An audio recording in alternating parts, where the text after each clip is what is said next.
Dito, dito sa apat na sulok ng munting silid-aralan, nagsimula ang aking pangarap.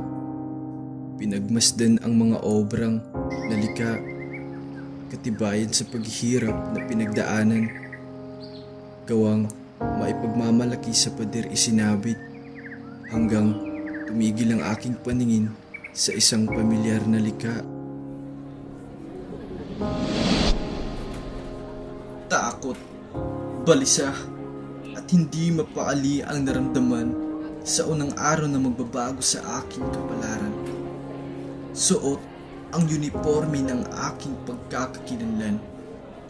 Tinahak ng mga paa ang daan kasabay ng hindi mapalagay na musmos na kaisipan. Napukaw ang aking pansin sa isang guro na bago sa aking paningin.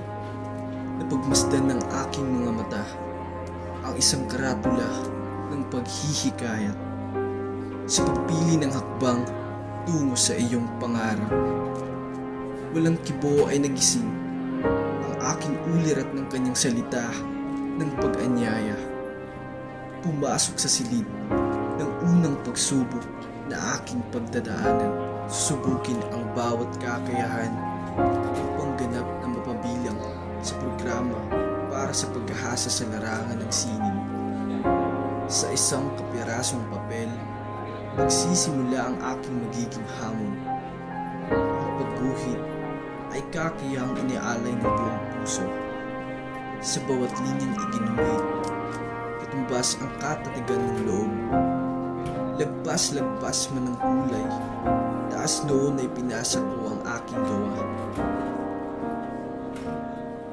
Abot tenga ang aking ngiti sa labi nang matanggap sa nasabing programa.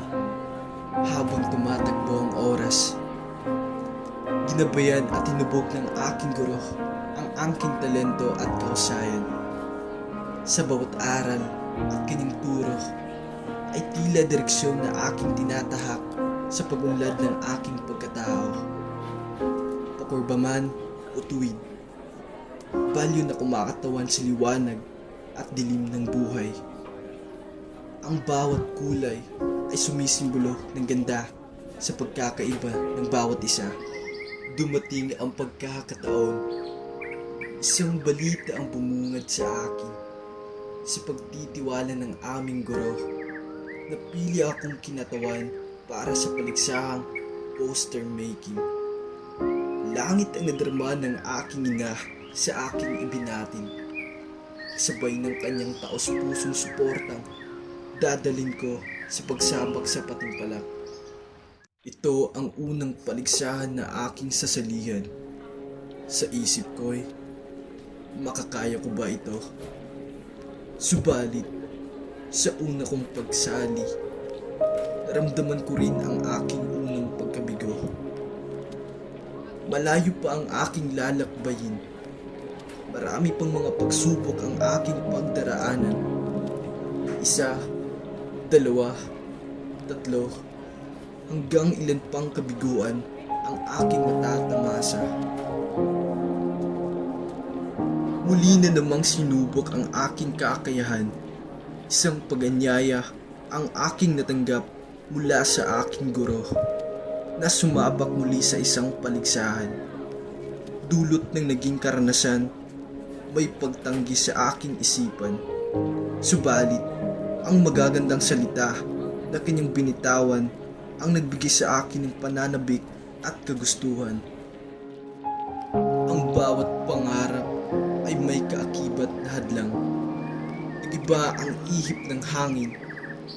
Dito magsisimula ang bagong timpla ng aking buhay. Ninais ng aking mga magulang na isang tabi ko muna ang aking talento at unahin ang pagtulong sa kanila. Sa bibig nila, hindi mapapakain ng pagpipinta ang kumakalam na sikmura.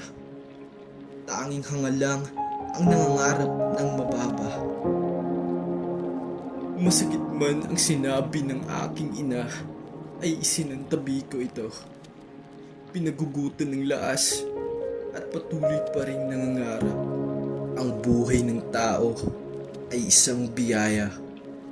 biyayang taglay ang bawat kakayahan at kausayan. Kasabay ng bawat yugto, ang pag-unlad na nais mata mo.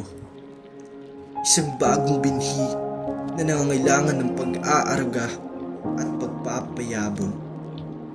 Lahat ng mga natutuhan na ang gagamiting pataba sa pagpapalago ng pagkatao. Ang sining ay hindi dapat mawala. Sa paglipas ng panahon, kaalaman at talento ay ipamamana sa susunod na henerasyon. Ang bawat obra na nakikita ay ani ng sining na nagbunga